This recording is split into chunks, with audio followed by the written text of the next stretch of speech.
The coffee maker gurgled its death rattle for the third time that morning, and Dr. Elena Vasquez knew it was going to be one of those days.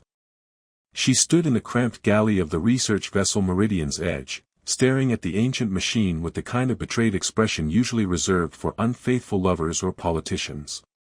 The ship hummed around her with the comfortable white noise of recycled air and distant engines, a sound that had become as familiar as her own heartbeat during the past 18 months in deep space.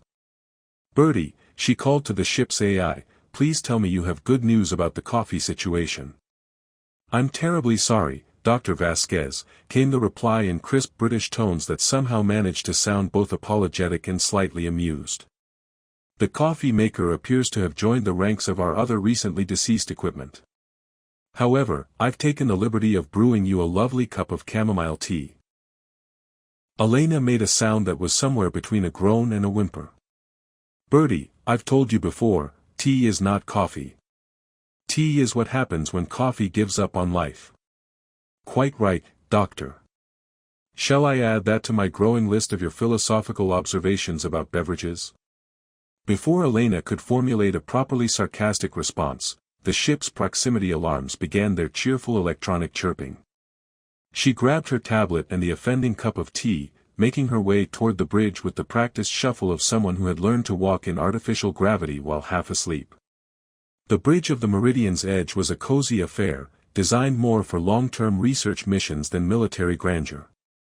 Banks of sensors and monitoring equipment lined the curved walls, their displays painting the room in shifting blues and greens. Through the main viewport, the pale gold star of Kepler 442 cast its light across the empty space where they'd been conducting routine stellar cartography for the past 3 weeks. "What view we got, Marcus?" Elena asked as she slumped into her command chair, immediately regretting the use of her pilot's first name when she remembered her strict rule about coffee being required for proper social interactions. Marcus Reeves looked up from his console with the kind of grin that usually preceded either very good news or very bad news. Given their recent run of equipment failures, Elena was betting on the latter. His dark hair stuck up at odd angles, suggesting he'd been running his hands through it, never a good sign. "Well, the good news is we're not about to explode," Marcus said, his fingers dancing over his controls with practiced ease. "The bad news is we've got company." Elena nearly choked on her tea. "Company? Out here? Did someone follow us from the research station?" "That's the thing," Marcus said, swiveling his chair to face her. "According to our sensors, there's a ship about 2 clicks off our starboard bow.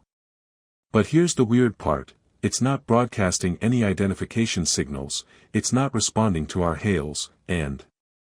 He paused dramatically, clearly enjoying himself despite the potentially serious situation.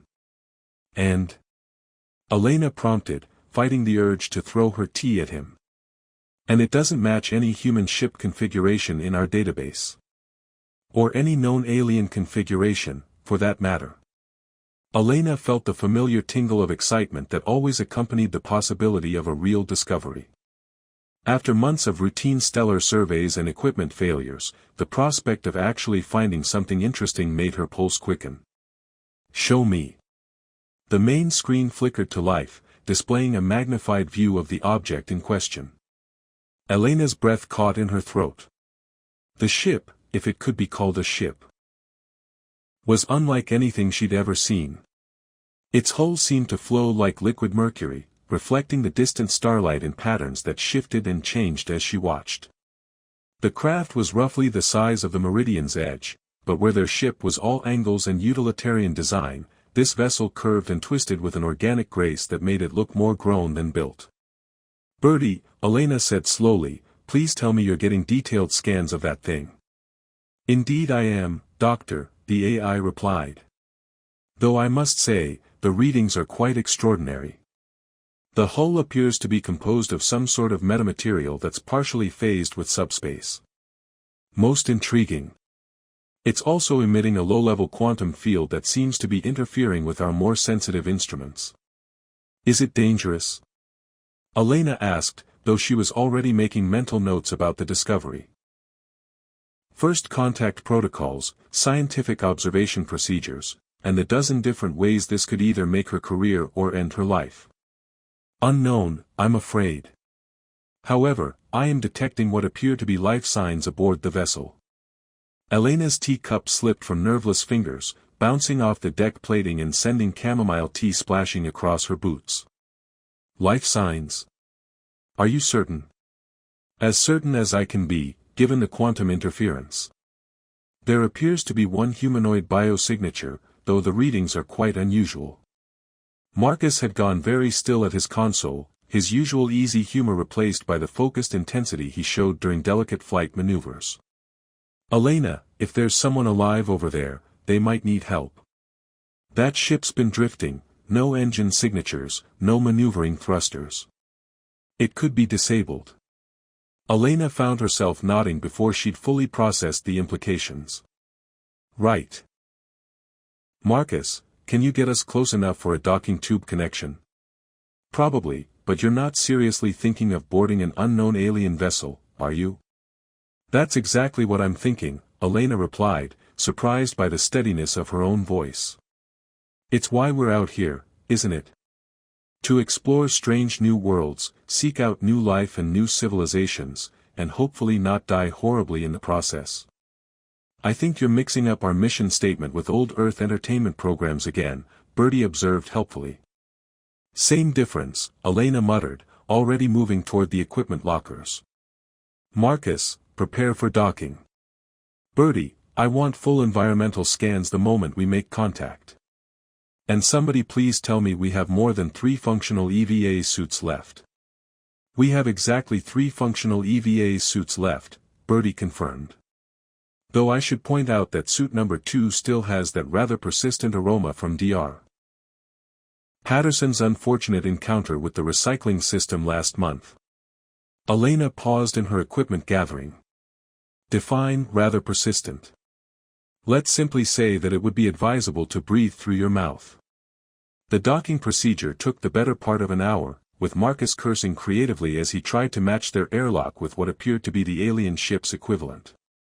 The strange vessel's docking port seemed to reconfigure itself as they approached, flowing like liquid until it formed a perfect seal with their systems. Well, that's not ominous at all, Elena muttered as she checked her suit's life support systems for the 3rd time. The atmospheric readings from the alien vessel are quite remarkable, Bertie reported. The air appears to be perfectly breathable, oxygen, nitrogen, and trace gases in almost exactly the same proportions as Earth normal. There's also a faint ozone signature that suggests some form of atmospheric processing.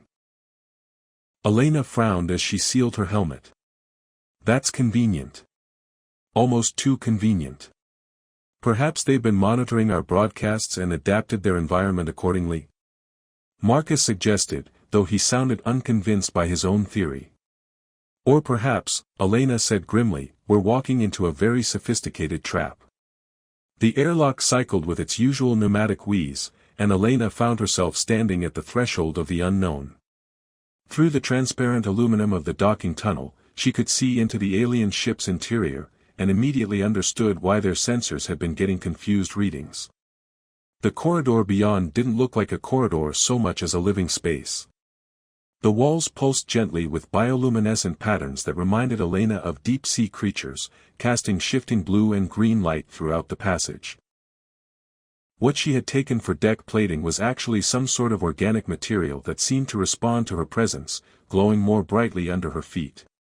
Are you getting this, Bertie? She whispered into her comm unit. Every photon, Doctor. Most fascinating. The ship appears to be at least partially biological in nature. Elena took her first step into the alien vessel, and immediately felt the artificial gravity adjust to match her expectations. The floor beneath her feet was warm and slightly yielding, like walking on carpet that happened to be alive. The air circulation system, if it could be called that, produced sounds like gentle breathing. This is either the most beautiful thing I've ever seen, she said softly, or the most terrifying. Why not both? Marcus asked from behind her, his voice tight with nervous excitement.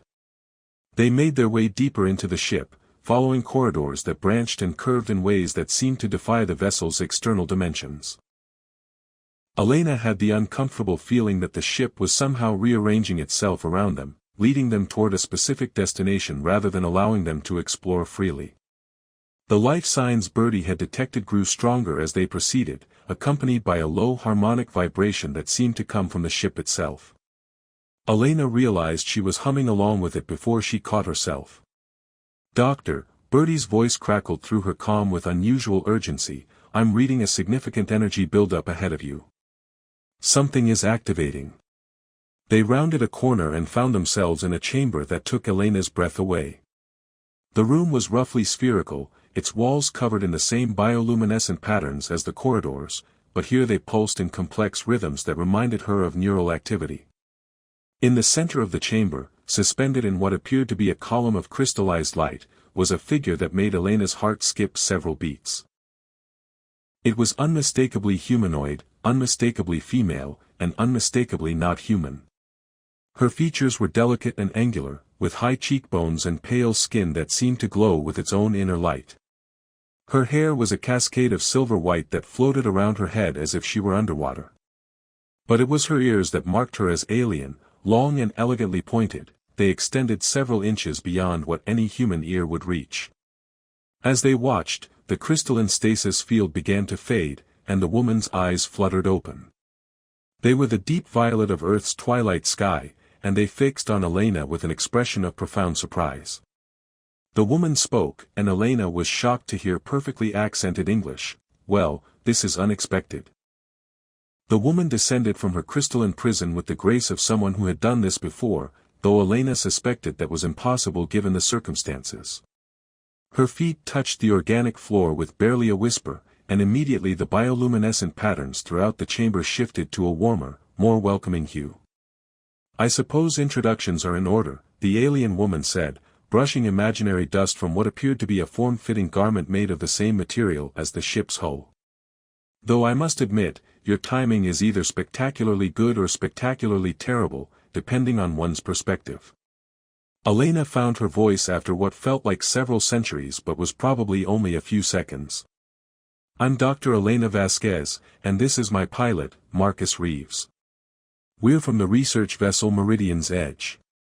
"How wonderfully formal," the woman replied with a smile that seemed to contain entire galaxies of amusement. "I am called."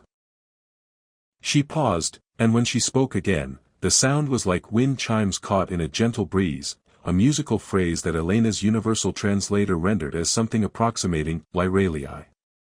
"Though I suspect your linguistic processors are making rather creative interpretations of my actual name." "Your English is remarkable," Marcus said, apparently having recovered from his initial shock faster than Elena. "How did you learn our language?" Lyralii tilted her head, causing her pointed ears to catch the chamber's shifting light in fascinating ways. "Learn it? I'm not entirely certain I have learned it, strictly speaking. My people, the Ithrani, we have certain capabilities regarding consciousness and communication that transcend traditional linguistic barriers. I am simply borrowing your conceptual framework for the duration of our conversation." "Borrowing our what now?" Elena asked, feeling like she'd missed several crucial steps in the explanation. "Think of it as temporary mental osmosis," Lyralii said cheerfully. "Though I must say, your species has the most interesting thoughts about coffee. I'm experiencing quite vivid sensory memories of something called a double-shot espresso with extra foam. It's rather overwhelming." Elena stared at her. "You're reading my mind." "Reading would imply deliberate intrusion. This is more like overhearing a conversation through thin walls. Your thoughts about caffeinated beverages are particularly loud, I'm afraid." "Great," Elena muttered. "First contact with an alien species, and she thinks I'm a coffee addict." "Well, aren't you?" Marcus asked helpfully. Before Elena could formulate a suitably withering response, Bertie's voice crackled through their comm systems. "Doctor, I'm reading some rather unusual energy signatures throughout the alien vessel. It appears to be responding to your presence." As if summoned by the AI's observation, a section of the chamber's wall suddenly extruded what could only be described as furniture, 3 seats arranged in a conversational triangle, their surfaces conforming to humanoid proportions with disturbing accuracy. "The ship is alive," Lyralii explained, settling into one of the newly formed chairs with obvious relief. "Not sentient in the way you might understand consciousness, but possessed of a certain biological intelligence. It responds to emotional states and basic needs. Quite convenient, really, though it does have an unfortunate tendency to be overly enthusiastic about hospitality." Even as she spoke, small alcoves opened throughout the chamber's walls, revealing an assortment of what appeared to be refreshments. Elena recognized none of them, but several had the unmistakable aromatic signature of caffeinated beverages. "It made coffee," she said weakly. "Well, it's interpretation of coffee, based on your memories," Lyralii corrected. "I wouldn't recommend drinking it unless you're prepared for some rather interesting hallucinations. Ithrani biochemistry doesn't translate perfectly to human neurology." Marcus had approached one of the wall alcoves and was examining its contents with scientific curiosity. "This is incredible. The ship is essentially a living ecosystem that adapts to its inhabitants' needs in real time." "Among other things, yes," Lyralii agreed. "Though I'm afraid it's been rather lonely during my stasis. Biological ships don't fare well in isolation, they require consciousness to interact with in order to maintain psychological stability." "Psychological stability?" Elena repeated. "You're saying the ship has mental health issues?" "All living things do, to some extent. Isolation-induced depression is quite common among ship minds that have been separated from their crews for extended periods. This one has been drifting for..." Lyralii paused, and for a moment her expression grew distant. "How long have I been asleep?" "According to our preliminary scans, your ship's been adrift for at least several months," Elena said gently. "We detected you because of the energy signature from your stasis chamber." "Several months." Lyralii's voice carried a weight that seemed far too heavy for such a simple phrase. "Then they're truly gone." The chamber's bioluminescent patterns shifted abruptly to deeper, more melancholic hues, and Elena realized the ship was responding to its passenger's emotional state. "Who's gone?" she asked softly. "My people. The Ithrani." Lyralii stood and moved to what might have been a viewport, though the material was so transparent it seemed like empty space. "We were explorers, you see. Not just of physical space, but of consciousness itself. We could navigate the quantum layers of reality, experience existence from perspectives your species hasn't even imagined. We thought ourselves quite sophisticated." "What happened?" Marcus asked, though Elena suspected from Lyralii's tone that the answer wouldn't be pleasant. "The silence found us." Lyralii turned back to face them, and Elena was struck by how human her expression of grief appeared, despite the alien elegance of her features. "It's difficult to explain in your conceptual framework, but imagine a phenomenon that doesn't just destroy matter and energy, it erases meaning itself. Memory, purpose, the very concept that something ever existed. The silence consumes not just civilizations, but the idea that those civilizations ever were. That's..." Elena struggled to process the implications. "That's terrifying." "Yes, rather. We managed to escape, some of us, anyway, but we've been scattered across the galaxy. This ship and I are all that remain of our expedition to the outer spiral arms."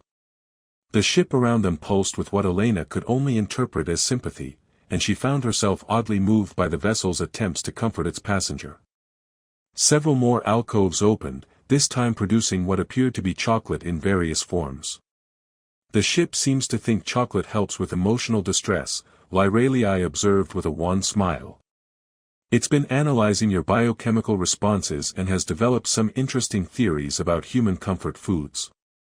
Elena accepted what looked like a perfectly normal chocolate bar from one of the alcoves and took a cautious bite. It tasted exactly like the expensive Belgian chocolate she'd splurged on during her last shore leave, right down to the subtle hint of vanilla. "This is impossible," she said around a mouthful of impossibly perfect chocolate. "How could it know the exact taste profile I prefer?" Quantum resonance with your neural pathways, Lyralii explained as if this were the most natural thing in the world. The ship's biosensors can read electromagnetic patterns in your brain that correspond to memory formation. It's simply reproducing the chemical signatures associated with your most positive chocolate experiences. Marcus had also accepted some of the ship's offerings and was examining what appeared to be a sandwich cut into perfect triangles. It made me a grilled cheese and tomato sandwich exactly like my grandmother used to make. Right down to the way she always cut off the crusts. Remarkable technology, Elena said, though she was beginning to feel slightly overwhelmed by the implications. But why are you telling us all this? We're complete strangers who just happened to stumble across your ship. Lyralii was quiet for a long moment, and the chamber's lighting shifted to more neutral tones. Because, she said finally, you're the first conscious beings I've encountered since my people scattered. And because. She hesitated, then looked directly at Elena with those violet eyes. Because the silence may have followed my wake. If it has, your species could be in considerable danger.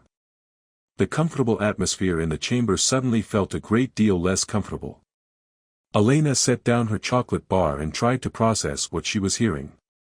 Are you saying we accidentally rescued someone who might have led a cosmic horror straight to humanity? Put so bluntly, yes, that's a possibility, Lyralii admitted. Though I should point out that the alternative was leaving me to drift alone in space until my stasis systems eventually failed, which seemed rather unkind. Well, when you put it that way, Marcus said with the kind of cheerful fatalism that Elena had learned to associate with impending disaster, I suppose we're committed to seeing this through. Elena rubbed her temples and wished desperately for real coffee instead of potentially hallucinogenic alien approximations. Bertie, are you monitoring this conversation? Every word, Doctor.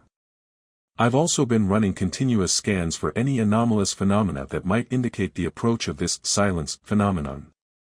So far, all readings are nominal, though I should point out that we have no baseline for detecting something that erases its own existence. That's remarkably unhelpful, Bertie. I do try to maintain realistic expectations, Doctor.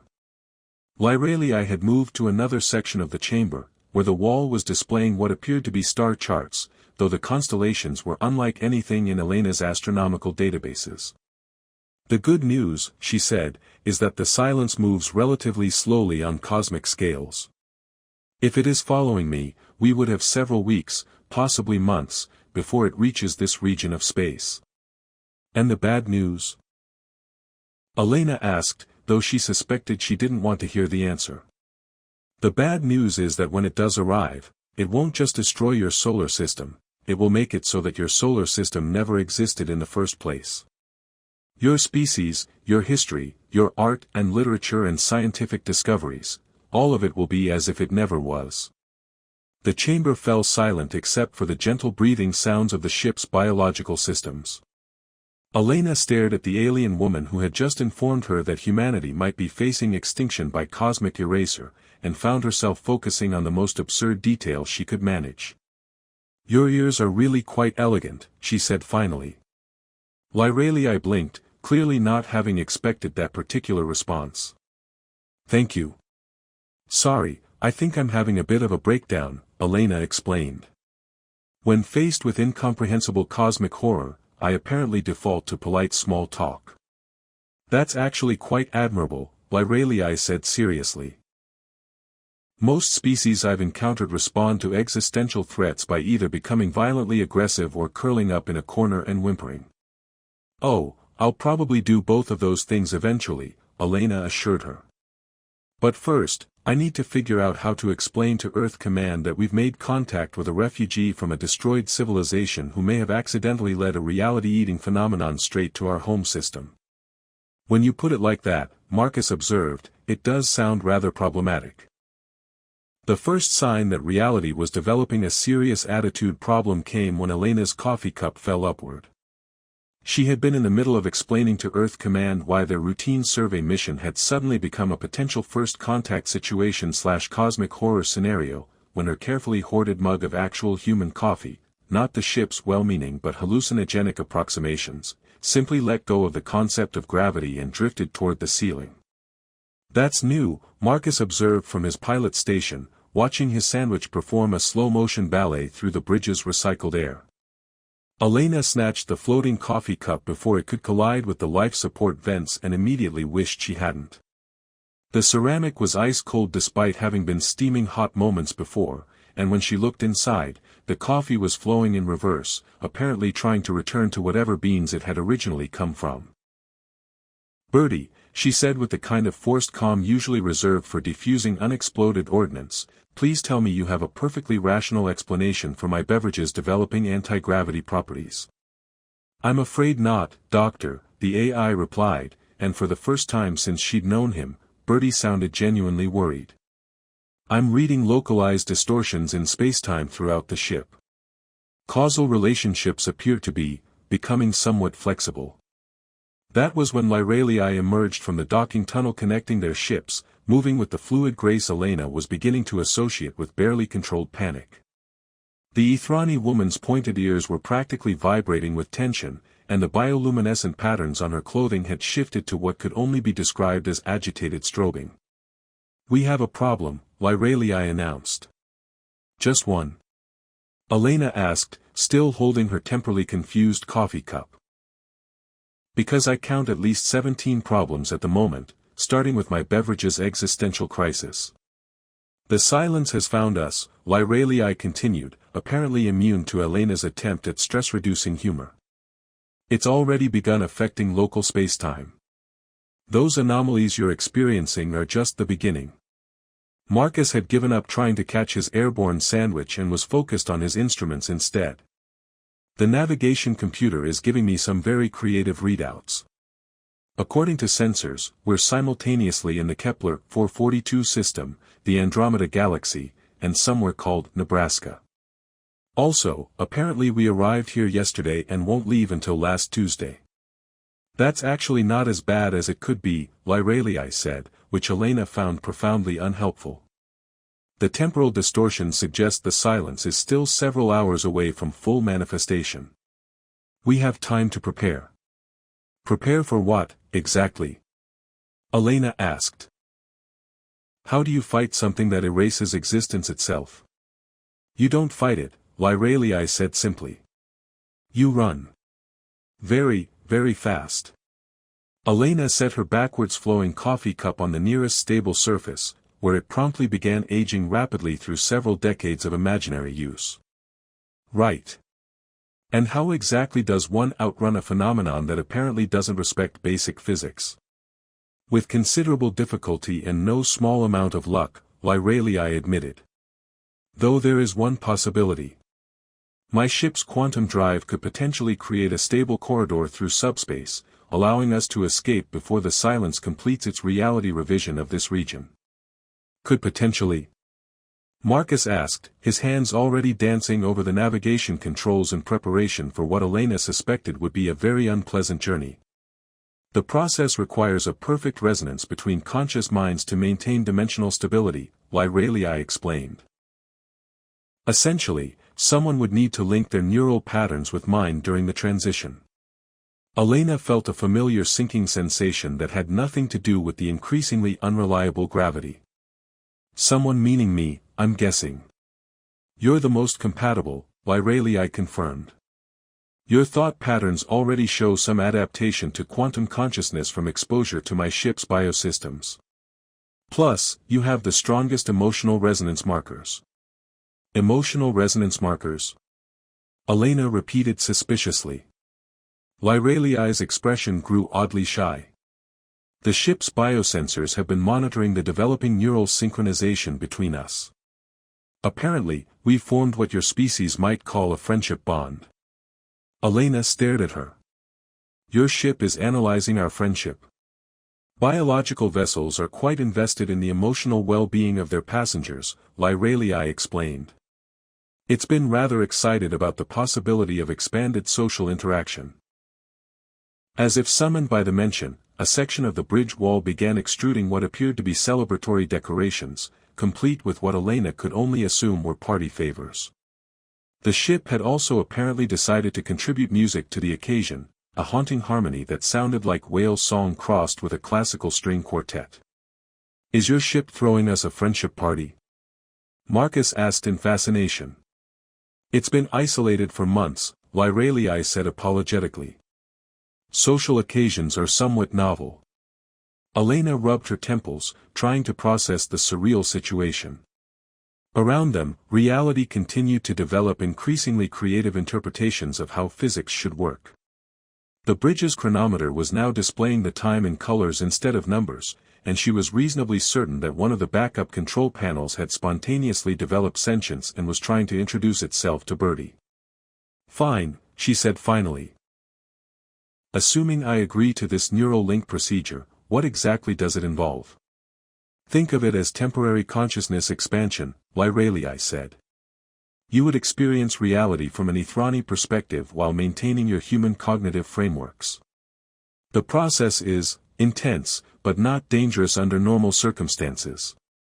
"And what about under circumstances involving reality-eating cosmic phenomena?" "Significantly more dangerous," Lyralii admitted cheerfully. "There's a non-trivial possibility that the neural merge could become permanent, leaving you with an expanded consciousness but unable to relate to purely human experience." Elena considered this. "So I'd become part alien?" "In a manner of speaking, yes." "Would I still be able to appreciate good coffee?" Lyralii paused, apparently consulting some internal database. "Actually, your appreciation of coffee would likely increase dramatically. Ithrani sensory perception operates on several additional dimensional layers." "Sold," Elena said immediately. "You're making this decision based on enhanced coffee appreciation?" Marcus asked incredulously.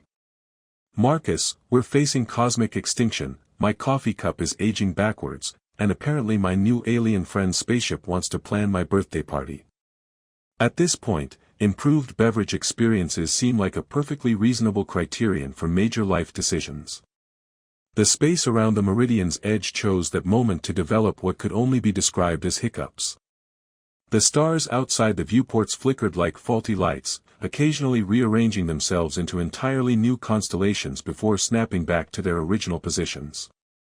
In the distance, Elena could see something that hurt to look at directly, a patch of space where the concepts of color and distance had apparently given up and gone home. "The distortions are accelerating," Lyralii observed unnecessarily.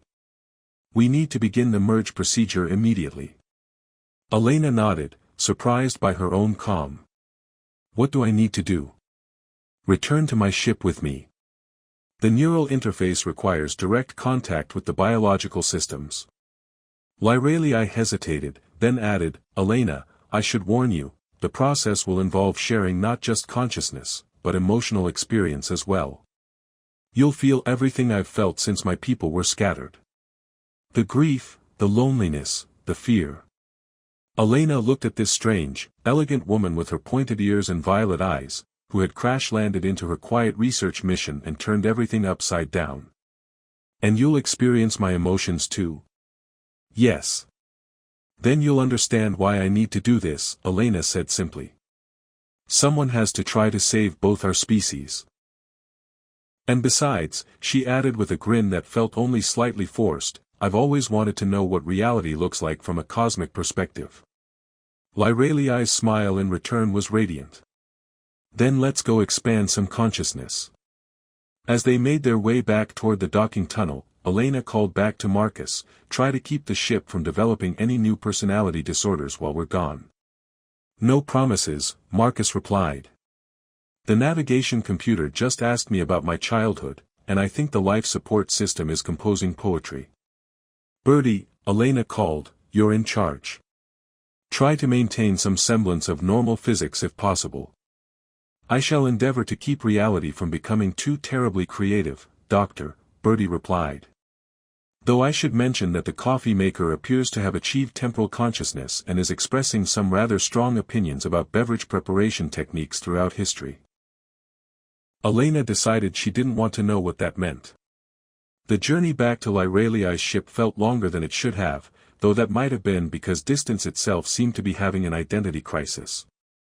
The corridor connecting their vessels stretched and contracted like a living thing, and Elena could have sworn she glimpsed other versions of herself walking in parallel through alternate passages that flickered in and out of existence. Is it normal to see alternate timeline versions of yourself during reality distortions? She asked conversationally. Perfectly normal, Lyralii assured her. Though I wouldn't recommend making eye contact with them. Paradox can be quite uncomfortable. Elena carefully avoided looking at the other Elena, who appeared to be having an animated argument with what looked like a sentient cup of coffee.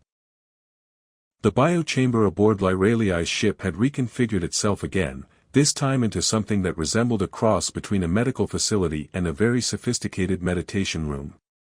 Soft patterns of light flowed across the organic walls, and the air hummed with harmonics that Elena could feel in her bones. The ship is preparing the neural interface, Lyralii explained as they settled onto what appeared to be a pair of connected couches that had grown from the floor. Are you ready? Elena looked at her new friend, because that's what Lyralii was, she realized, perhaps the strangest and most important friend she'd ever made. Ready as I'll ever be to have my consciousness temporarily merged with an alien refugee while fleeing cosmic annihilation. That's the spirit, Lyralii said with a grin. Now, whatever you do during the merge, don't panic if you suddenly understand the fundamental nature of reality. It's quite overwhelming at first, but the sensation passes. Don't panic about understanding existence itself. Got it. Elena closed her eyes as tendrils of living light extended from the ship's walls, and prepared to discover exactly what friendship looked like from a quantum perspective. The first thing Elena discovered about expanded quantum consciousness was that it made terrible coffee taste like the nectar of the gods, which seemed like a fair trade for temporarily sharing a brain with an alien refugee. The second thing she discovered was that reality, when viewed from 17 different dimensional perspectives simultaneously, had a remarkably warped sense of humor. I can see why your people became explorers, she said to Lyralii, though speaking felt oddly redundant when their thoughts were flowing together like streams merging into a river. This is incredible. Wait until you experience a sunset from the perspective of the photons themselves, Lyralii replied, her mental voice warm with shared wonder. Around them, her ship's biological systems hummed with contentment as they prepared for the most ambitious escape attempt in either species' history. Through their merged consciousness, Elena could feel the approaching silence like a vast hollow in the fabric of existence, a place where meaning went to die. But she could also sense something else, a network of quantum threads connecting scattered points of light throughout the galaxy, each one representing another Ethrani refugee ship waiting in the darkness. They're still out there, she breathed, the realization hitting both of them simultaneously. Your people, they're not gone. They're hiding. I can feel them, Lyralii whispered, tears streaming down her elegant cheeks. So many of them. They've been masking their quantum signatures, waiting for someone to re-establish the network.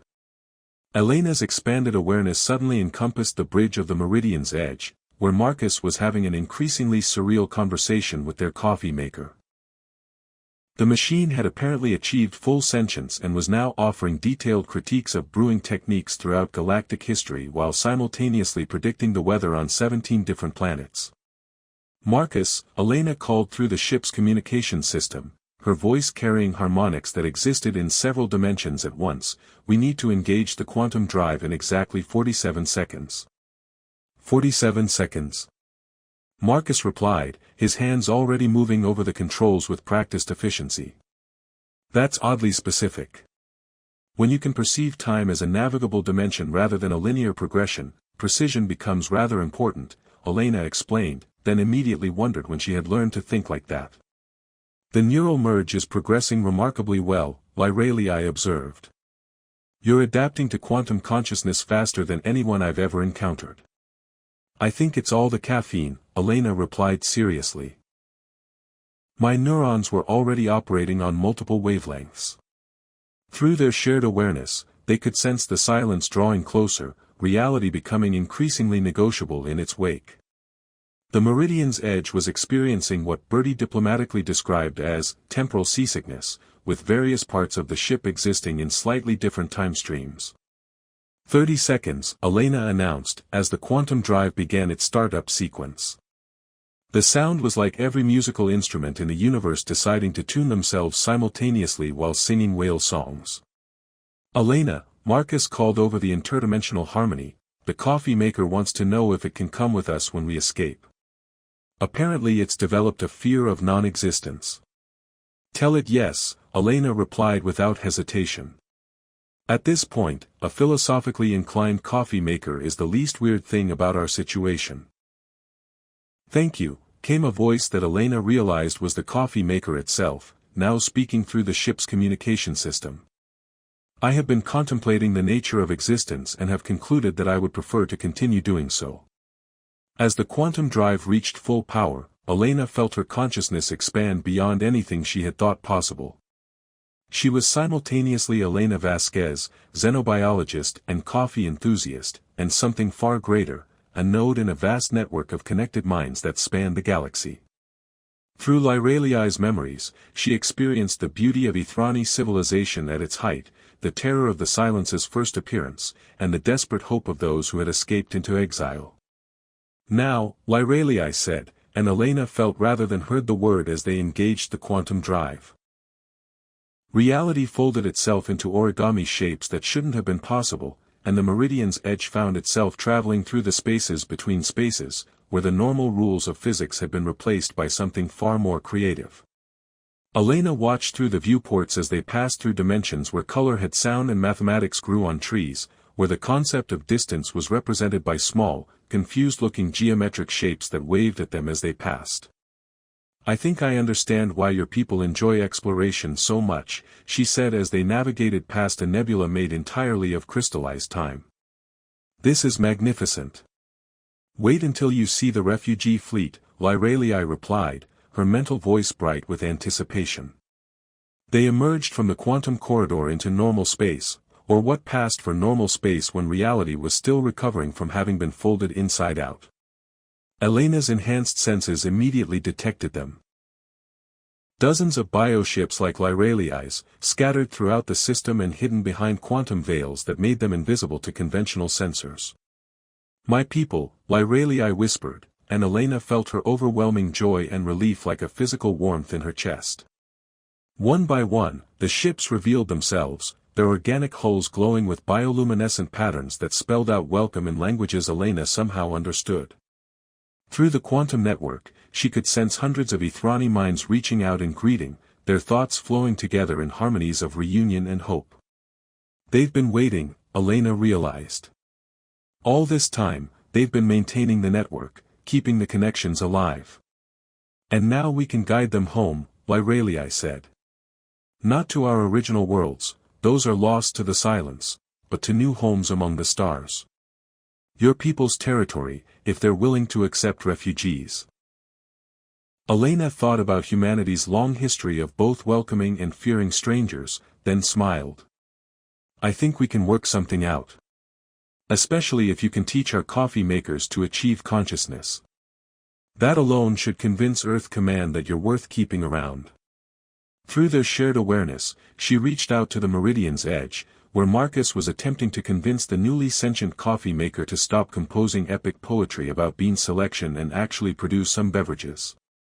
Marcus, she called, her voice carrying across quantum dimensions, set course for Earth. We're bringing some friends home. How many friends are we talking about? Marcus asked, though she could sense his growing excitement as the Ithrani ships began emerging from their hiding places throughout the system. Oh, just a few dozen vessels full of quantum-conscious refugees with living spaceships and a tendency to make really good coffee, Elena replied cheerfully. Best mission ever, Marcus declared.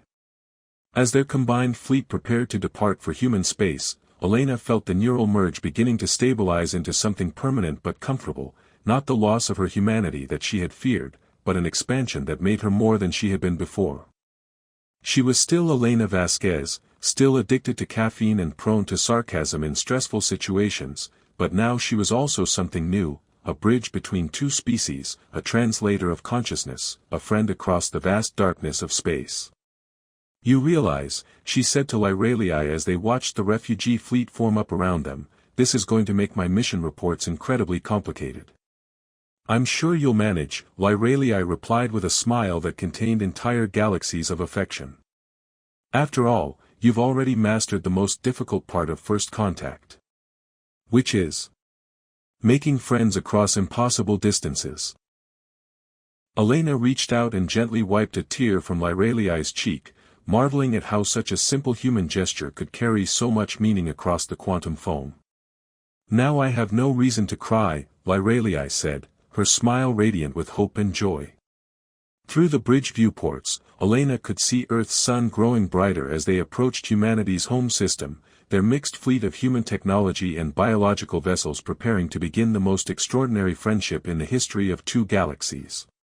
The coffee maker was composing what it insisted was a masterpiece about interspecies cooperation, Bertie was exchanging philosophical observations with several Ithrani shipminds, and Marcus was learning to navigate through dimensions where left and right were more suggestions than absolute directions.